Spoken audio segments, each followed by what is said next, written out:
Hi, welcome to Money Management for Those Just Getting Started, where in this beginner's finance course, not only will you find out why it's crucial that you start controlling your money before it controls you, these lessons will also show you how to get more money in the bank and how to build a brighter financial future. My name is Cal Hislop, and I'll be your guide through this course. I have an MBA from the United States, have lived and worked in the USA and Asia, and have been a university instructor since 2007 for the second-ranked university in South Korea. And this is one of many crucial lessons I have compiled for you to help you become more successful and happier in life. By the end of this course, you will have your own budgeting spreadsheet and the ability to start controlling your own budget, a better understanding of how and where to save your money, and the ability to harness the power of compound interest, which will make your money grow exponentially. The ideal student for this course is anyone either starting out in university or in their careers and wants to take control of their finances. If you don't have a financial plan and you're not confident with how to make your money make more money, then this class is for you. So start today.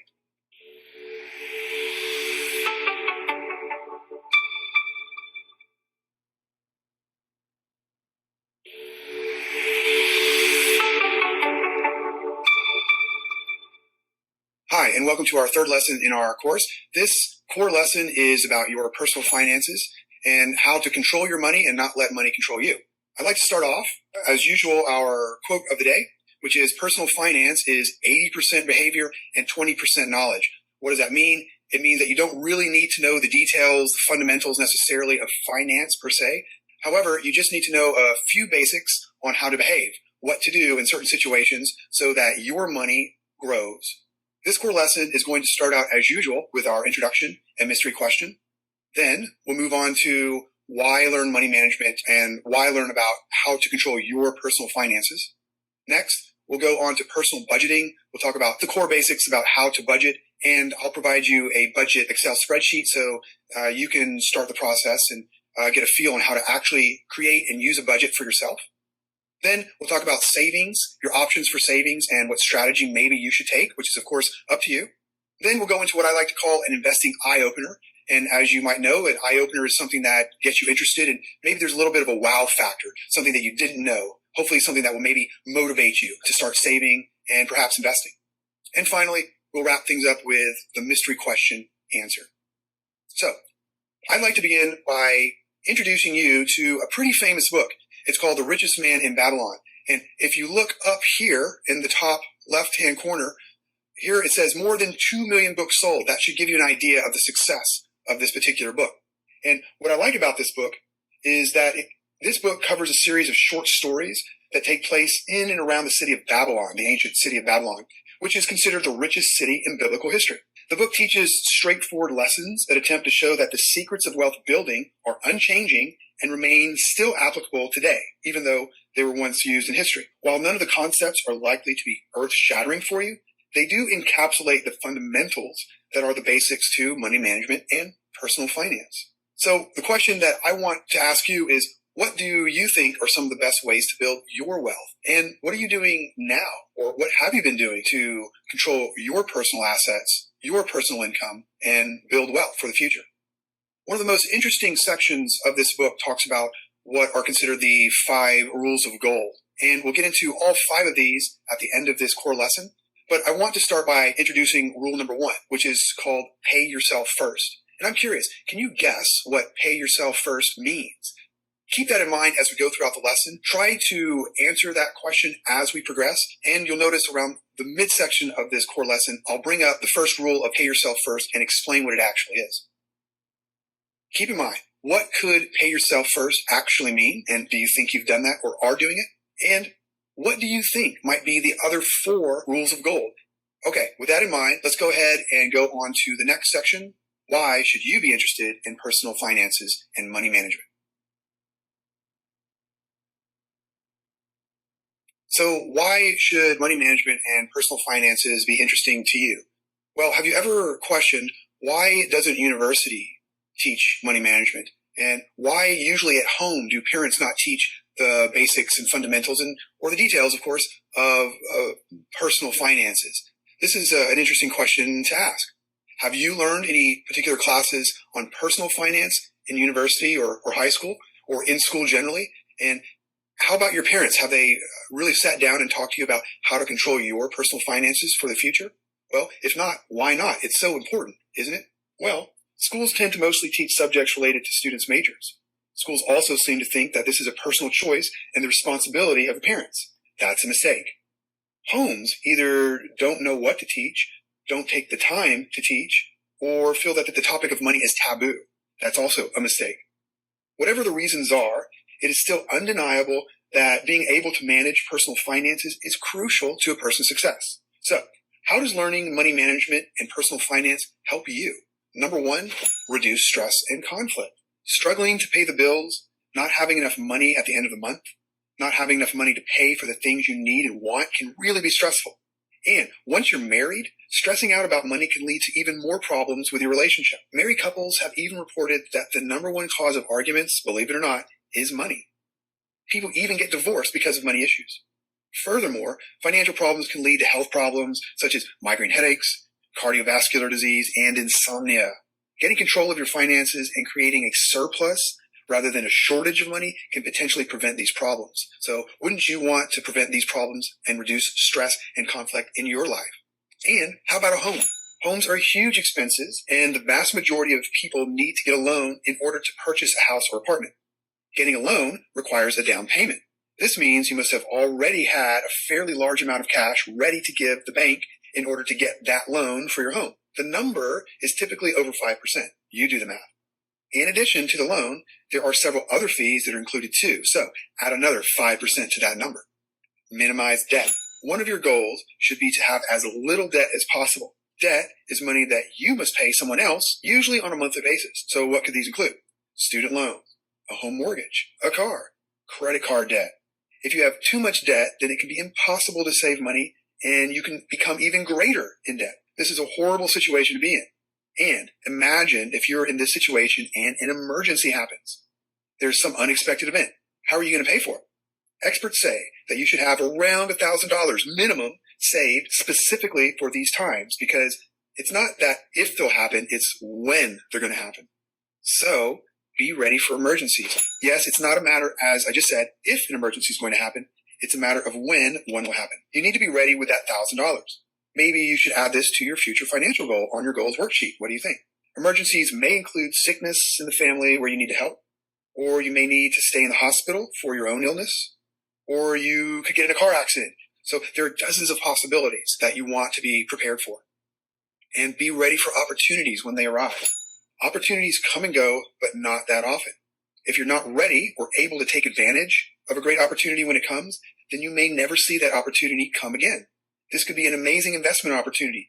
Perhaps the home of your dreams is available at a fantastic price, but only for a short time. Will you be able to buy? It's hard to predict what opportunities may present themselves, but you want to be ready when they do.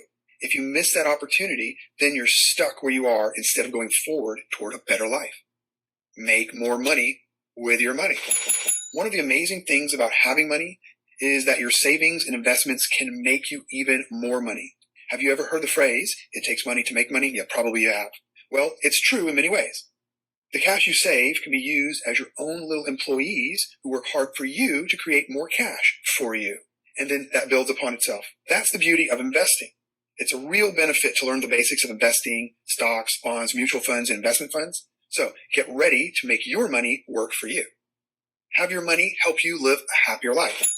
And having control of your money will help you live a happier and more fulfilling life. There are many ingredients to happiness, but being rich and having money really isn't one of those. However, having enough money to prevent problems, enough to build a meaningful life and relationship with family and friends, enough to take care of others and help family, enough to grab opportunities when they come, and enough to grow in life are some of the ingredients to a happy life. And finally, financial independence.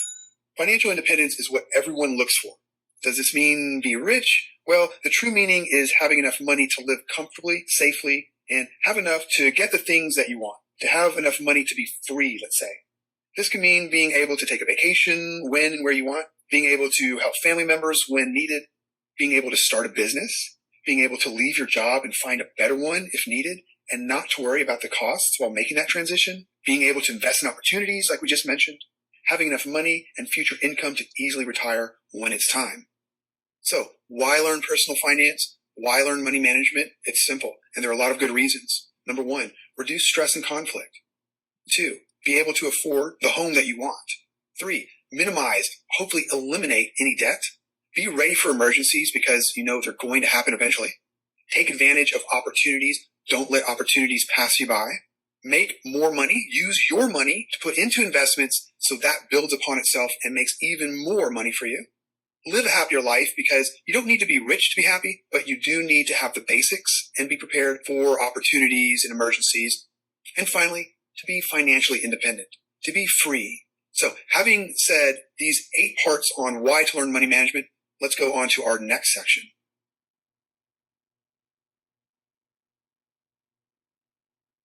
So our next section in personal finance and money management is creating a personal budget for yourself. Now, you may or may not have already used a personal budget, and you may or may not already know how to, but if you haven't been using one, it's really important that you start now, because using a personal budget on a regular basis really is the first step to gaining control on your personal finances. So this really sets the foundation for your own personal finance. But before we begin, there are 2 worksheets that you're going to need to use that hopefully you've already completed prior to this lesson. Do you remember lesson number 1 on goal setting?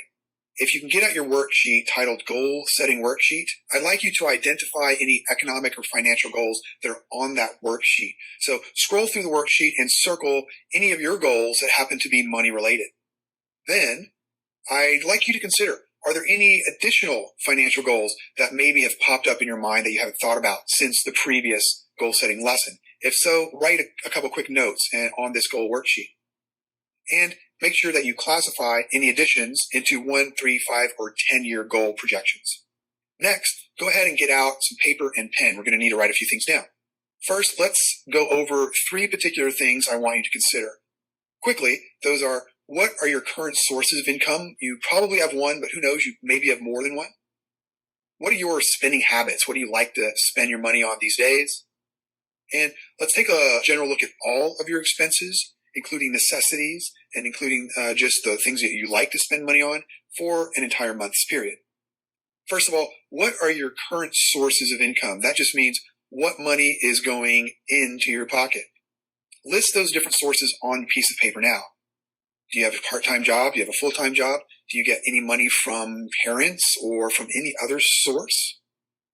And along with those sources, list the monthly amount that you get from each. Now, if it varies month to month, go ahead and put down an average.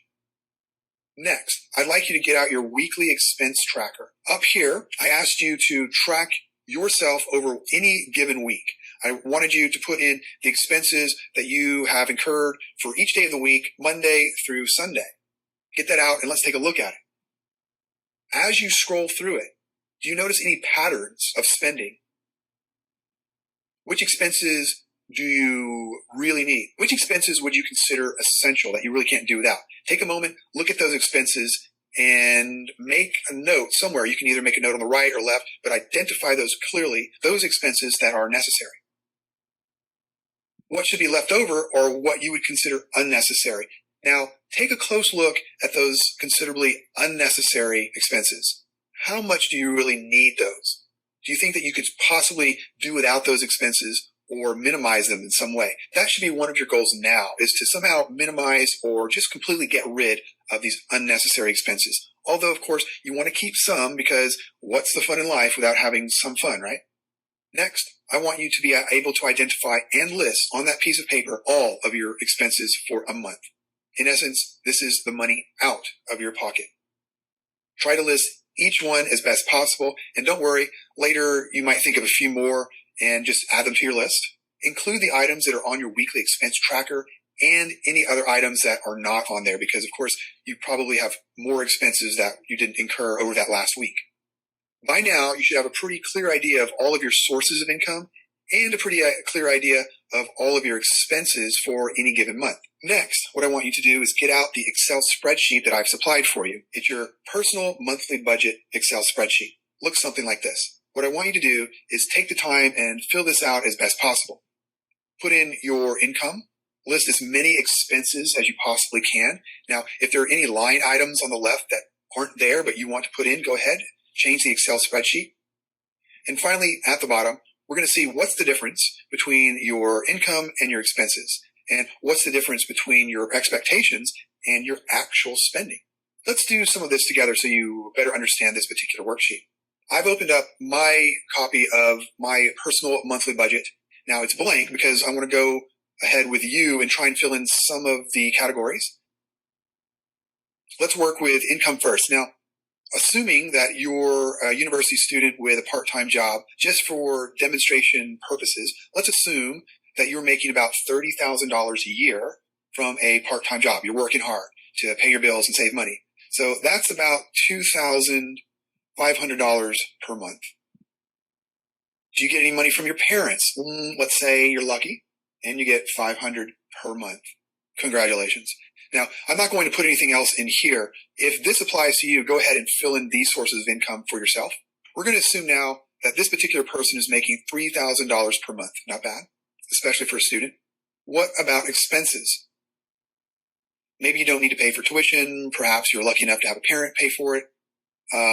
Let's go down to some obvious stuff. Maybe you need to pay rent. Let's say $300 for rent, and you have credit card payments. Who doesn't? Let's do another $300 for credit cards. Food, $200 per month. Loan payments, maybe not. Computer equipment, dorm, books, maybe, maybe not. Let's see. Let's go down to your phone bill. How about $50 a month?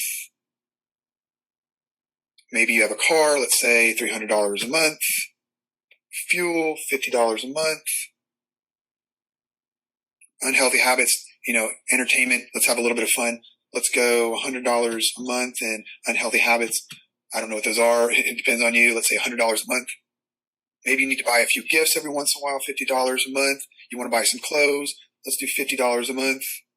Laundry, $25 a month. And savings. Now, this is important.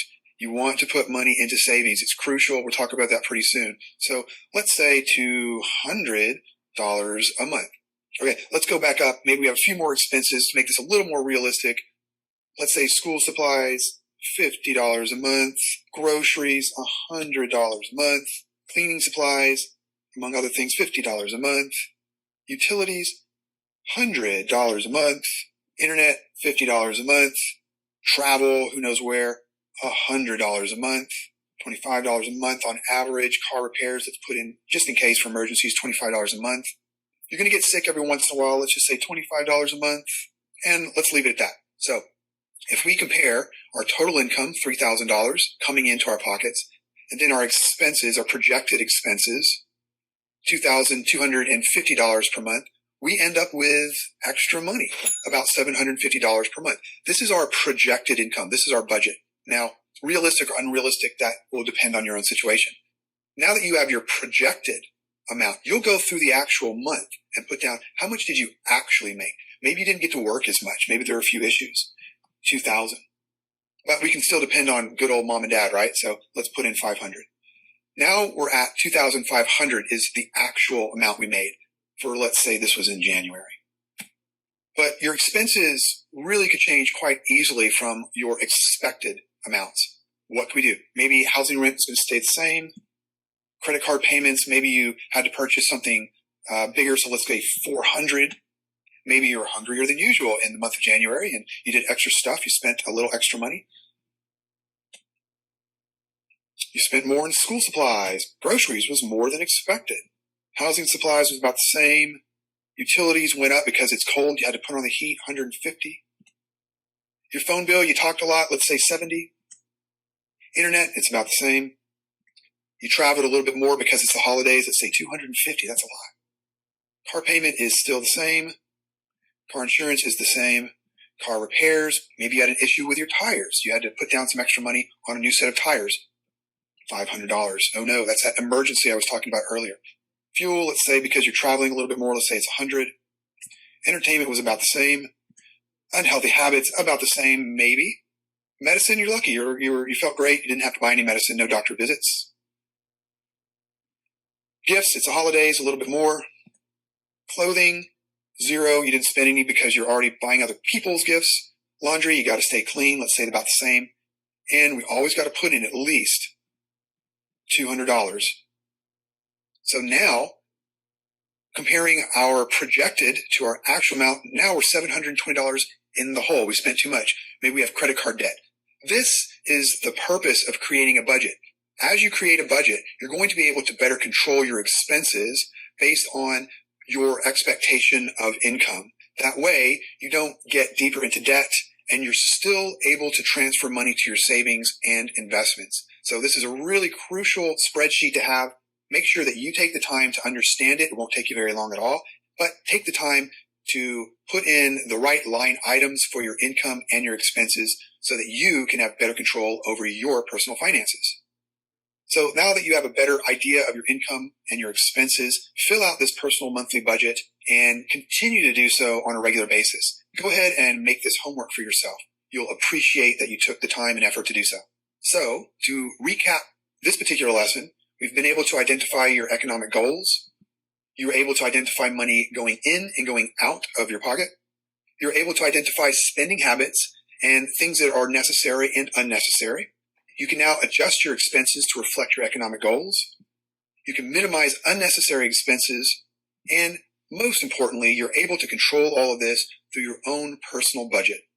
So that does it for this lesson. Let's get ready for the next one, saving strategy.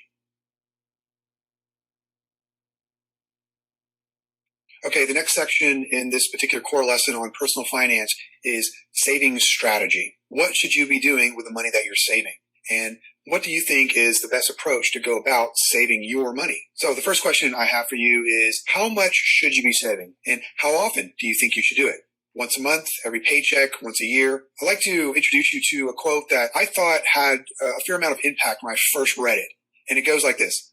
Poor people spend their money and save what is left. Rich people save their money and spend what is left. Now, it might seem obvious that this is an important thing to do. It's unfortunate that people will go ahead and spend their money and then won't really consider saving until they've gone through all of their expenses. And quite often, there's nothing really left over because people tend to live or spend at their means or above their means, which means people will usually spend as much money as they have or even spend more money than they have, which is through the use of credit cards.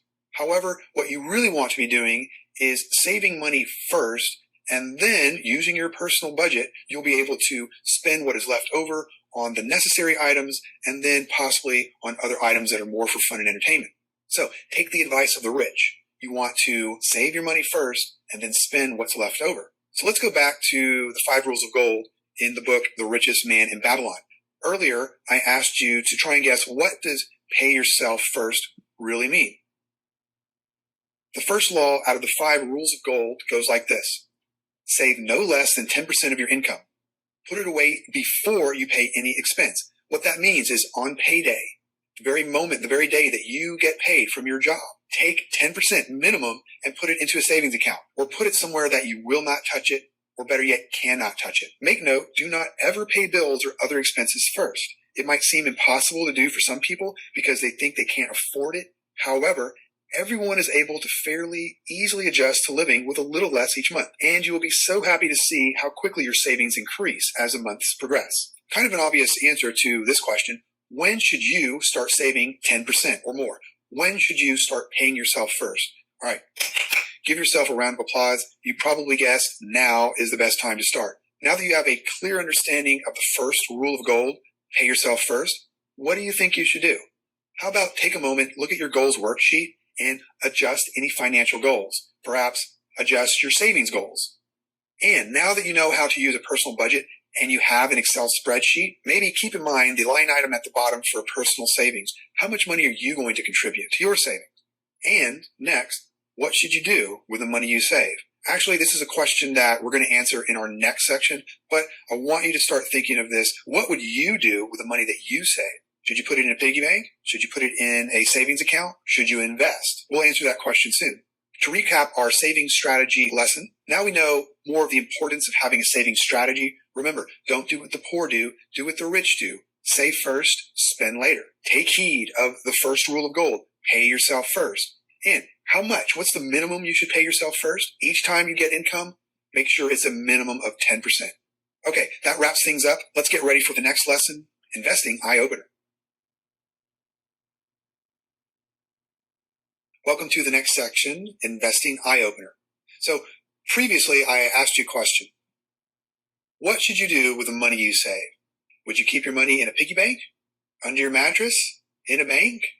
In the stock market? What would you do? What about investing? Do you already have any particular investments? And what have you invested in? Before we go further with investing, I have a question for you. It's referred to as the magic penny. Let's say you have a choice. Two choices, actually. Choice number one is just take $2 million. Imagine right now you could take $2 million and do with it as you choose. Or take the magic penny. And this magic penny does something special. What it does is it doubles its value every day for 30 days. Well, of course, there's got to be a catch, right? Why would we call it the magic penny? Well, if we took that penny and doubled it every day for 30 days, the value would come out to be over $10.7 million. Definitely better than $2 million, right? This example is an illustration of something called compound interest. Wikipedia defines compound interest as the addition of interest to the principal sum of a loan or deposit, or in other words, interest on interest, which means if you invest money into something, you expect a rate of return, let's say 5%. As time goes by and you make interest on your investment, you also start to make interest on that interest, and it just gets bigger and bigger as time goes by. Well, Warren Buffett, with an estimated net worth of over $76 billion, someone who is unquestionably one of the most successful investors in history, said that his wealth comes from a combination of three things: living in America, some lucky genes, and compound interest. Sure, America's great because it's considered the land of opportunity. And yeah, DNA has something to say. His personality is very investment driven. But number three, what I want you to focus on is compound interest. It's compound interest that made his money make money. And Albert Einstein had something to say about compound interest too. He said it's the eighth wonder of the world. And more specifically, and take note, quote, "He who understands it earns it. He who doesn't pays it." If you don't take advantage of investment opportunities, you may end up paying interest instead of earning it. Let's go through one more scenario, and I really quite like this one. Let's suppose that there are two friends who just graduated high school and have entered university. We'll call them Jake and Katie, about 19 years old each. Although friends, they decide to take two different paths regarding finance. Katie decides she'll get a part-time job and invest about $2,000 every year from the age of 19 to 26, earning a compound interest rate of about 12%. Once she's 26, she stops completely, and her investment continues to make money, continues to make interest, and compound. On the other hand, we have Jake. Jake decides not to invest anything at all. Instead, he wants to enjoy his time in university. After he graduates, he gets a job. Then he decides to start investing. At the age of 27, he does the same thing as Katie did. He invests $2,000 a year and continues to do that for another 39 years. Once Jake and Katie are retirement age, around 66, they reap the rewards of their investment. At this point, Jake has invested a total of $78,000 over a 39-year period. And Katie, on the other hand, invested a total of $16,000 over an 8-year period, although she did start 7 years earlier. Once they're 66 years old, what do you think the difference is between the gains they've made through these investments? Katie has made a whopping $2.28 million at this point. How about Jake? Only $1.5 million. That's a stark contrast. And that's the power of compound interest. And in order to understand a little bit more about compound interest, you want to understand the two types of interest. There's simple and compound. And both are available in investments. Simple interest is a fixed rate. Let's say you have $100 and 8% interest. No matter what, over time, you're going to make $8 on that investment every year. However, with compound interest, you'll make $8 the first year, and then you'll make another 8% on the $108 you had the second year, and it continues to grow. So that's a no-brainer, right? You want to go with compound interest. To make it a little clearer, let's look at a few examples between simple interest and compound interest. And here, we're going to invest $10,000 in simple interest and $10,000 in compound interest. Both of these at the same rate of 8%. Here, in year one, from $10,000, we get $800 return with $10,800 at the end of year one. We have the same thing over here in the first year with compound interest. But beginning in year two, things start to change. The difference is, although in simple interest, we still get the same rate of return, 800, 800, $800 every year. What changes is we're making interest on our interest with compound interest. Notice the first year's return is $800, the second $864, then $933, then $1,008, and it just continues. Imagine doing that over 20 or 30 years. Imagine continually reinvesting money. So where should you invest? The bank, the stock market? Well, the two most common places to put your money that have compound interest are banks and the stock market. Which one do you think is considered the best option? In the bank, you have other options such as checkings account, savings account, money market account, and certificates of deposit. Respectively, usually a checking account will be 0.05%, as well as savings account. Money market is twice that at 1%, and a certificate of deposit is a full 1%. Not bad, right? Well, let's look at the stock market. On average, in America at least, the stock market returns 8 to 10% per year. However, banks do guarantee these interest rates. So if you really want to play it safe, put your money in the bank. However, the stock market may have an average 8 to 10% per year return, but it's not guaranteed. It really depends on the economy and how things are going. However, over the long term, the chances are you'll get that 8 to 10% return. So bank or stock market? Well, I'll tell you what, the rich don't keep their money in the bank. There's a calculation, or let's say there's a financial trick called the Rule of 72. And this helps you understand the difference between 3%, 4%, 5% return, because there's just sort of numbers, right? Well, the rule helps you understand how long it's going to take for your money to double with compound interest. And it's a simple equation. Simply divide 72 by the interest rate. For example, if the interest rate is 8, it's 72 divided by 8. So where to invest? Bank or stock market? Well, let's take another look at the checkings, savings, money market, and certificates of deposit. How long will it take for you to double your money? Checkings and savings account? 1,440 years. That's kind of a long time. Take care of yourself. Money market account? 720 years. Still, huge amount of time. Certificate of deposit? 72 years. You might make it long enough to see your money double. But what about the stock market? Let's take the 8%. Divide 72 by 8. And how many years will it take? Only 9 years to double your money. Again, what would you choose? So I have the same question for you as earlier. When should you start investing?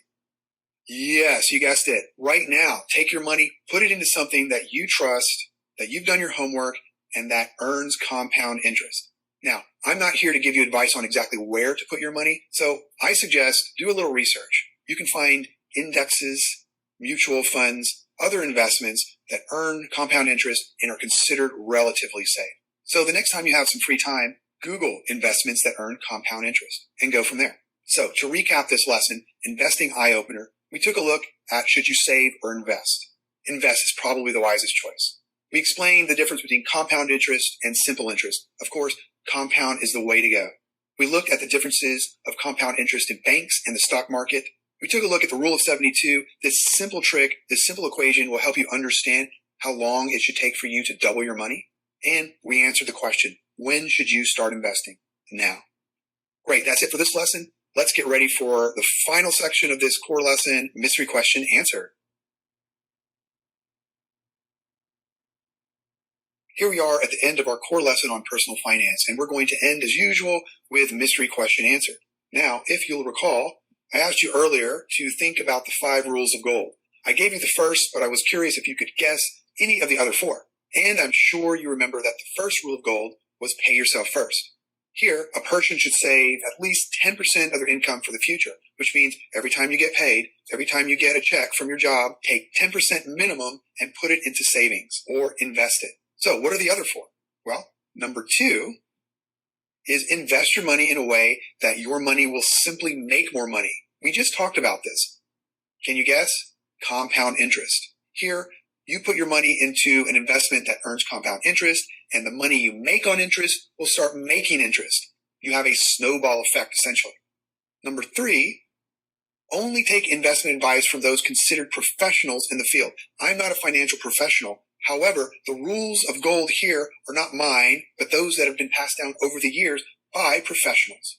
These rules are timeless. And when it comes to the point where you're seriously thinking about investing in something, don't rely on advice from family. Don't rely on advice from friends. It's good to listen to them. But when it comes down to actually making a decision, unless your family or friends are professionals, seek out the advice of a financial professional. Now, the last two rules are things not to do. Number 4, do not invest in areas that you're not familiar with or not approved by a professional in the field. If you don't understand the tech industry, maybe don't invest in it. If you don't understand the oil and gas industry, maybe don't invest in it unless you do your homework. Perhaps a good example of something that you are familiar with is Coca-Cola. The world is familiar with Coca-Cola products, and these products probably aren't going anywhere, so they seem to be a pretty safe bet. Maybe take some time and learn more about Coca-Cola Company. And number 5, never invest in something that promises incredible returns far greater than average. And never invest in something when pressured to do so by someone else. The first thing that comes to mind here for me is Bitcoin. Everybody was jumping on the bandwagon, expecting to make huge gains while watching Bitcoin continuously rise. And what happened? Boom, bust. Most people who invested in Bitcoin and other similar things probably were not obeying rules 4 and 5. Remember the old saying, if it seems too good to be true, it probably is. Guard your money and only put it into investments that you're comfortable with and have a decent level of understanding about. So keep in mind these 5 rules of gold. If you follow these throughout the rest of your lifetime, you're definitely well on your way toward building wealth. And don't forget, become a teacher. Take what you've learned here today and pass it along to family and friends. Perhaps help someone with their personal budget. Go over the Excel file with them. Teach someone about compound interest. Tell someone the story about Jake and Katie and the difference from investing when you're 19 compared to 27 regarding compound interest. Have fun. Spark a conversation on investing in general. Who knows? As you become the teacher, you might also learn more. And I would very much appreciate it if you would give this course a rating. That way you'll be helping others too. Okay, ladies and gentlemen, I really hope that what you learned in this lesson is of value to you and that you're able to take it and build your wealth as the years progress. Don't forget to continually update your goal sheet and continually update your budget. Take care and see you for the next lesson.